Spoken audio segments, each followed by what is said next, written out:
This evening, golf's greatest rounds relives the battle between Tiger Woods and Francesco Molinari at the Open at Carnoustie in 2018. Paired together in the final round, the two players went back and forth in their fight for the claret jug, with Molinari eventually coming out on top, firing a bogey-free final round 69 to become Italy's first major champion.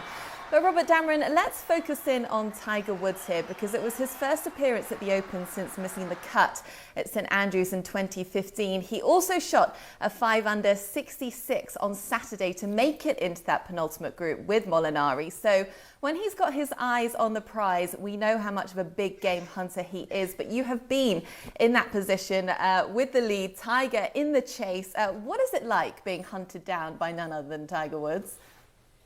Oh, it's not fun. You just hope to run out of golf holes before he catches you, because frankly, he was just that much better. The tournament I won with him in it, he was 6 back starting on Sunday, so I wasn't really thinking too much about him. I was more worried about Justin Leonard and BJ Singh in the group in front of me, and David Duval and Nick Price in the group in front of them. So I had my hands full, but man, the roar started coming, and I knew he was doing something special. He ended up shooting 63, but thankfully, like I said, he just ran out of holes. He couldn't catch me from inside the clubhouse.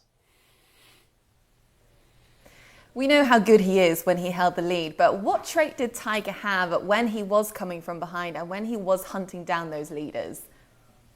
It wasn't really the most comfortable spot for him. He didn't chase players down as often, but that doesn't mean he didn't do it. I mean, in 2000, he had, 7 shots down with 9 to go to Matt Gogol and ended up losing there. So it's really, frankly, he's just so good, and he's capable of doing things that to us other mortal players seem like magic. It seemed like this guy's not human. I can't tell you how many jokes there have been that he must be an alien or something must be just wrong with him, because he does things that just weren't natural, it seemed like. So it didn't matter where he was. Like I said, unless he got inside the clubhouse, you were afraid of what he might do.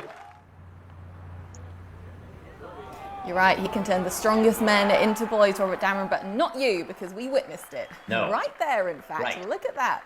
But let's bring in the rest of the crew, because, there are more other talented chasers in the game out there. So, Damon Hack, I'm going to start with you. Other than Tiger Woods, who do you believe is the best chaser in the game? Oh, I think it's Brooks Koepka. He's told us how good he is, and he's shown us how good he is. The 4 major championships, the World Golf Championship. He said that winning majors are the easiest to do, and he's gone out and done exactly that. He just has this athletic swagger that I absolutely recognize when covering the NFL, the NBA, other sports. To me, and I've said this before, he's the closest to Tiger since Tiger from a mental toughness standpoint. It's as if winning majors to him is somehow his birthright.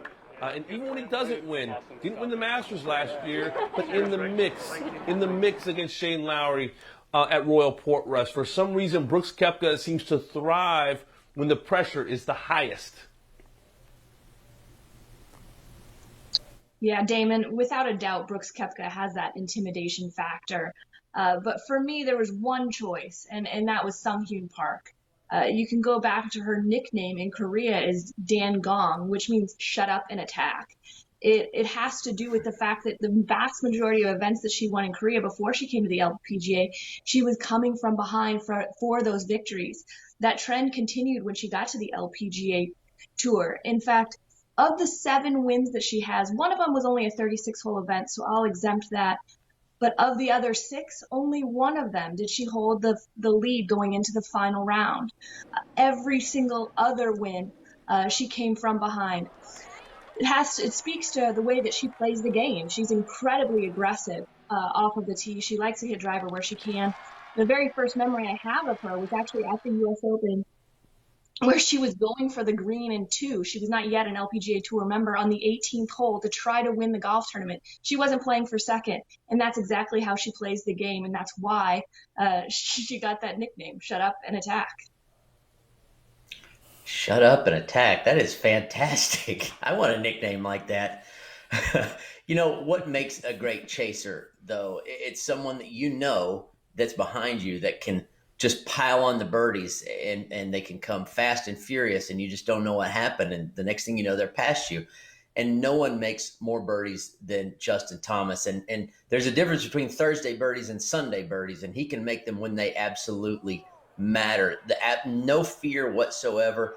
The ability to just go insanely low is just kind of in his DNA. I mean, he's got the lowest score to par in a U.S. Open of all time for one round. He shot a 59 en route at Sony to setting the all-time 72-hole scoring record. I got to watch with my own eyes him go 25 under at Medina last year, which was just not going to happen. It's just impossible. So when you're talking chasers, Justin Thomas he's as strong as Kentucky Moonshine. And by the way, Kentucky Moonshine is a pretty nasty chaser also, just in case you're wondering. Justin Thomas is a great choice, but I'm with Damon Hack on this one. I really believe no one in the game has the intimidation factor quite like Brooks Koepka at the moment. I mean, Gary Woodland, 2019 US Open, he knew that Brooks was chasing him down, and that made him play more aggressive. But when you look at the way that Brooks has won his majors, obviously he's gone wire to wire. But at the second round of Belle Reve, he knew he had to put the pressure on to get into contention going into the weekend. So he just went out and tied the course record, 63, and didn't really look back afterwards. So the man he's just a dialed in machine. He is born for golf's biggest moments, 7 wins on the PGA Tour, 4 of which are major championships. We know that stat very well indeed by now, because he's just a creature like none other quite out there on the PGA Tour at the moment, Damon Hack. Great minds, Anna, great minds. All right, Robert, so we've identified what makes a great chaser. What makes a great front runner? Well, Damon, if you saw, and I know you saw, if anyone else missed Tiger Slam over the weekend, David Duval summed it up when talking about Tiger Woods, who's the greatest front runner of all time, hands down, no question about it. And David Duval said, you were only asked to play flawless golf. That's all. That's all you had to do. Now, how hard is that? I mean, I know I tee off on 18, and if I make a mistake, I lose. Or on 1, I know I make a mistake in the next 18 holes, I lose, because Tiger will not make a mistake. That's the kind of guy that makes a good front runner, one that isn't intimidated by the spotlight, by the leaderboard, by the score they're shooting. They're just going to hit the fairway, hit the green, make their share of putts, and it's up to you to do something really special to catch them. And that's exactly right. They smother you with consistency. They have an ability to put the accelerator down when instead of playing defense. And I think it takes a special mindset to be able to do that. It's not a comfortable place for a lot of people to be. You cannot be afraid of making a mistake. And I think that's where a lot of people, when they get in that position, there's a fear that goes along with it. But Tiger Woods and some of the other great front runners in the world know how to do that correctly without fear. That's it. And Tiger Woods, of course, was in the chase at the 2018 Open, but it wasn't enough. And you can relive all of that at 8 p.m. this evening on Golf.